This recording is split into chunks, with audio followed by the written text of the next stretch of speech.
आपण पाहणार आहोत पावभाजी। त्यासाठी मी ह्या मिक्स भाज्या घेतलेल्या आहेत। ह्यामध्ये मी 1 वाटी फ्लावर, 1 वाटी वाटाणा, अर्धी वाटी गाजर, अर्धी वाटी बीट। बीटामुळे आपल्या भाजीला छान करंग येतो। आणि हे मी बटाटे 2 वाट्या घेतलेले आहेत। आता आपण ह्या सर्व भाज्या कुकर मध्ये शिजवून घेऊयात।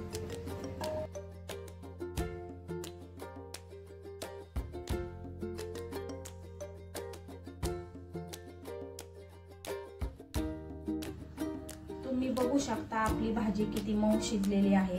आता ही भाजी आपण स्मॅशरच्या साहाय्याने बारीक करूयात। आता आपली कढई गरम झालेली आहे। त्यामध्ये आपण 2 चमचे तेल घालून घेऊयात।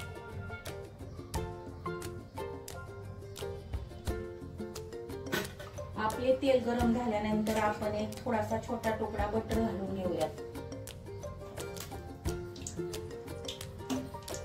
बटर विरघळल्यानंतर आपण त्यामध्ये 2 मोठ्या मध्यम आकाराचे कांदे बारीक चिरून घेतलेले आहेत ते घालूयात।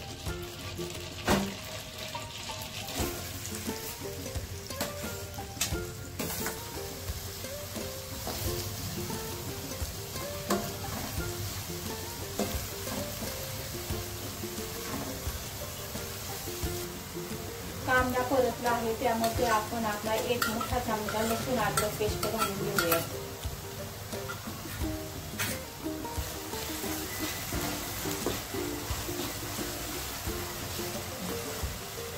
आता यामध्ये शिमला मिरची घालून घेऊया।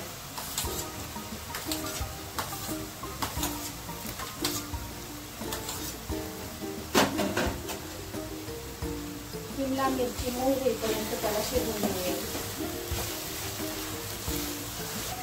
शिमला मिरची परतल्यानंतर त्यामध्ये 2 मध्यम आकाराचे टोमॅटो घेतले बारीक चिरून घेतलेले आहेत ते घालूया।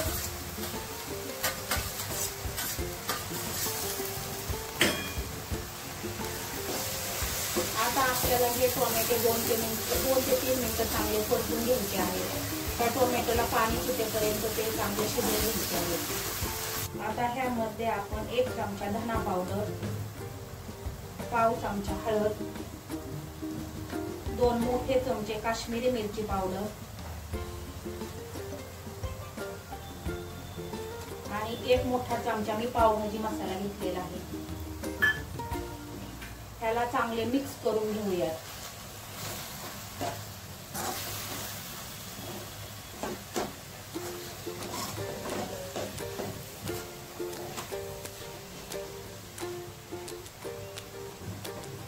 आता थोडंसं पाणी घालून ते 2-3 मिनिटं चांगले शिजवून देऊया। आता आपला मसाला छानपैकी शिजलेला आहे। आता ह्यामध्ये आपल्याला आपल्या शिजलेल्या भाज्या ऍड करायच्या आहेत।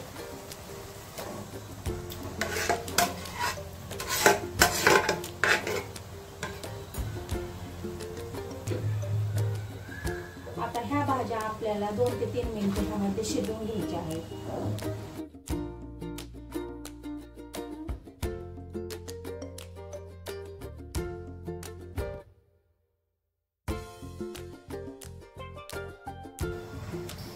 आता आपल्याला ह्यामध्ये थोडेसे पाणी टाकून थोडंसं पातळ करून घ्यायचे आहे।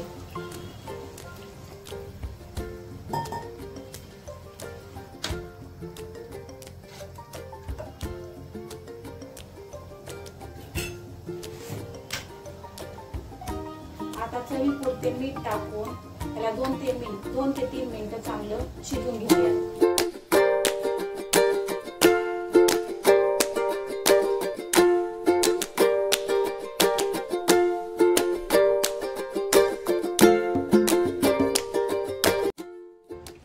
आपली पावभाजी तयार झालेली आहे।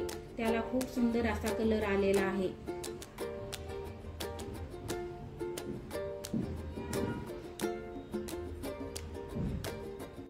तुम्हाला हा व्हिडिओ आवडला असल्यास लाईक करा आणि असेच नवनवीन रेसिपी बघण्यासाठी चॅनलला सबस्क्राईब नक्की करा। धन्यवाद।